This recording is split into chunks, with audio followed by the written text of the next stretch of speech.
Hello friends, in the series on income tax cases, today we will discuss a very important case which is based on the concept where the notices are issued to the assessee just on the basis of the information received from Deputy Commissioner of Income Tax and having no nexus of that information with the assessee, and even without mentioning the transactions carried out by the assessee with the alleged parties, and the cases where the information is not being provided to the assessee in spite of repeatedly demanded by the assessee.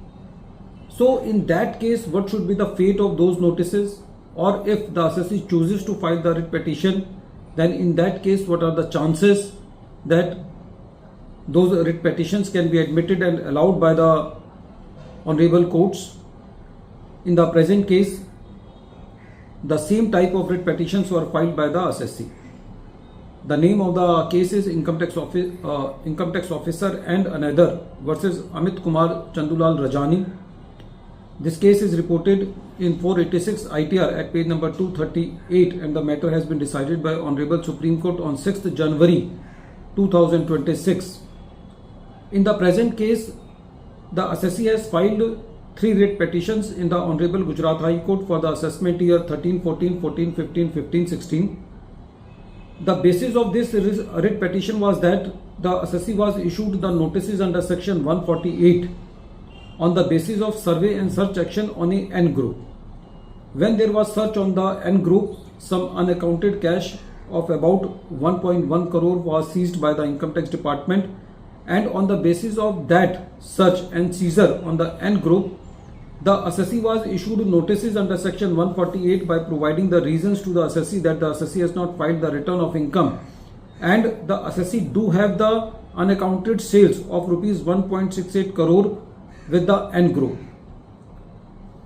The assessee objected to these reasons, and the assessee asked the assessing officer to provide the various statements, the various material, the various documents on the basis of which the notices have been issued. The assessee also raised other objections, but the assessing officer did not provided the information to the assessee on the pretext that these information statements cannot be provided because they are confidential in nature.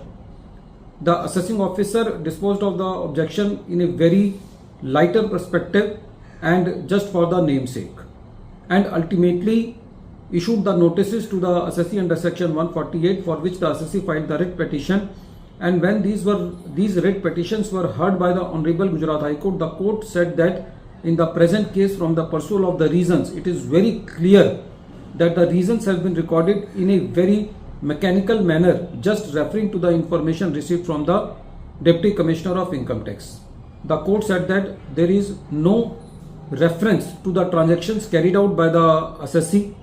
The court said that in the present case, in spite of repeated requests from the assessee, no material, no documents and no statements have been provided to the assessee on the pretext that these are confidential in nature. The court said that the objections disposed of by the assessing officer even does not mention that the assessee has demanded these documents. So the court said that in the present case, the notices deserves to be quashed on the basis of non-existence of any live nexus between the material in hand with the assessing officer and the allegations made by the assessing officer. The notices were quashed on the basis of lack of live nexus of that material in hand with the income escaping assessment of the assessee. The matter came to the Supreme Court, and the Supreme Court also confirmed the order of the Honorable Gujarat High Court. Friends, these type of notices are very common. Whenever the assessing officer issues the notice to the assessee under section 148, they just rely the information from the investigation wing. They even do not try to link that information with the assessee, and sometimes the information and the allegations are so vague that the transactions are not mentioned in the reasons in the right manner. Sometimes it happens that the assessee has made the purchases, but it is mentioned at sales, or even sometime the nature of the transactions are not mentioned. So in all those cases, these type of judgments are very helpful. At the end of this video, once again I am repeating the name of the case. The name of the case is Income Tax Officer and Another versus Amit Kumar Chandulal Rajani, and this case is reported in 486 ITR at page number 238, and the date of the judgment is 6th January 2026. Thank you, friends.